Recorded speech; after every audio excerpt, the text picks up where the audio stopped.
So, creative tension. So, yung creative tension daw is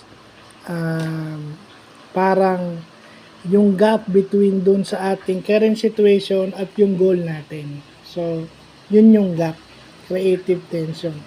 Kumbaga, yung creative tension, yun yung maghahatid sa atin sa ating goal at saka dun sa current situation at paano tayo aangat.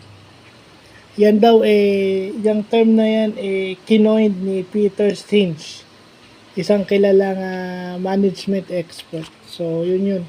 Nakita ko lang doon kay Anthony Pangilinan yan. Yun yung nililecture niya kasi minsan nakikinig ako doon sa mga lecture ni Anthony Pangilinan na tatay ni Donnie Pangilinan at asawa ni Maricela.